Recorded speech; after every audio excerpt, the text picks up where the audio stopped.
Well, the summer travel season is right around the corner. Yeah, a time when many of us travel and when we typically get a lot of visitors coming here to Hawaii. And joining us now to talk about what we can expect is HTA's Public Affairs Officer, Illihia Gionson. And thanks so much for being with us tonight. And mahalo, Miko Marissa. Thank you. And what are you folks hearing from the industry as far as numbers for the summer? Yeah, the total scheduled air seats to Hawaii for May and June are approaching 2019 levels. And in some cases on the neighbor islands, more service than in 2019. The forecasts we look at expect that we'll end 2022 somewhere between 8.7, 8.9 million visitors, still well below the 10.4 million we experienced in 2019, but a marked increase over the 6.8 million in 2021. But as part of our pivot away from destination marketing towards destination management, at HTA, we don't measure our performance on arrivals. Instead, it's on visitor spending, satisfaction, and most importantly, resident sentiment. And of course, right now we are in the middle of Golden Week. It's a time when Hawaii typically sees a lot of Japanese visitors. There was a slight bump up as far as recent arrivals from Japan, but it's nowhere near the numbers of Japanese visitors that we saw before the pandemic. So what are you folks right now doing to attract more Japanese visitors? Yeah, we're working closely with the airlines, Japan Airlines, ANA, Hawaiian, Zip Air. For Golden Week, they're bringing in somewhere between 6,000 and 7,000 Japanese visitors. Japan is a very important market for us, not only because of the strong performance in the past, but it's the ancestral homeland of many of our kama'aina as well. A couple weeks ago, we welcomed a delegation from the Japan Association of Travel Agents. Met with legislative leadership, met with the governor.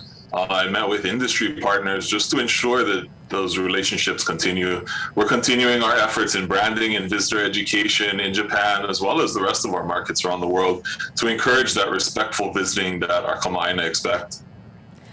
And Illihia, let's talk about crime in Waikiki. So from robberies to assaults, even a murder, there's been violent crime in our main tourist area. So what are you folks at HTA doing to ensure that tourists know that it is safe? Any messaging to them?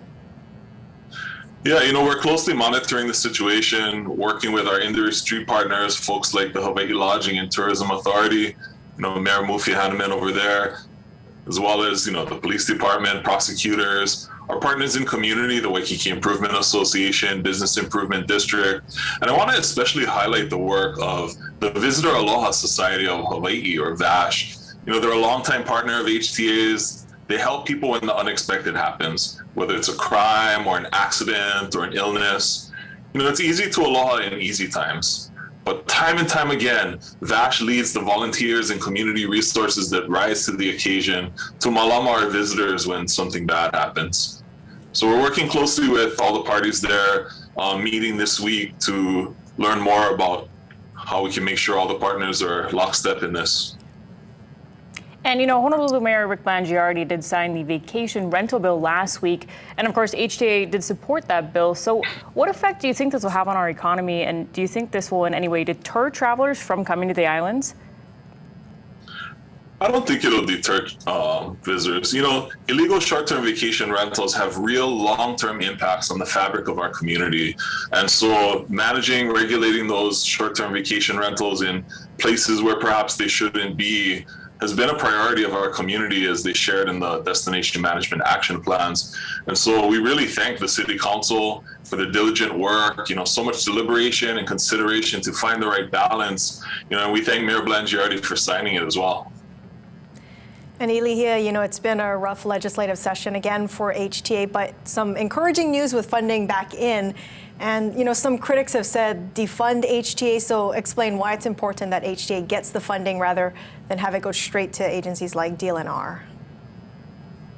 Yeah, our team's incredibly grateful for the leadership of the House and Senate that resulted in an agreement that continues our work to malama Hawaii, to care for our home through destination management and visitor education.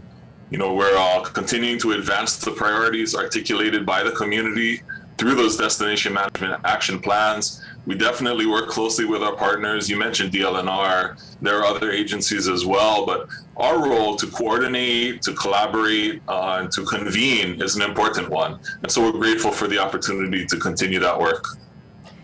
And you know, you folks recently issued the RFP for the U.S. market for brand management, and after rescinding the offer for the company that was awarded it back in December, the deadline coming up on May 17th, companies already had to let you folks know if they were interested. So are you able to speak about how many companies submitted an intent to apply? You know, the procurement process is a very sensitive one that has lots of rules and regulations around it. You know, HTA now, like other state agencies, participates in that state procurement process. So there's not a whole lot I can say other than, you know, we're going to select the most qualified contractor to provide those comprehensive branding and visitor education services in the U.S. market, which is the largest single source of visitors for Hawaii, as well as support services for, you know, our official travel website, app, social media channels, and the creative content used worldwide for that visitor education. All right, thanks so much, Illihia. Illihia Gionson, Public Affairs Officer for the Hawaii Tourism Authority. Thank you so much for being with us tonight. Mahalo nui.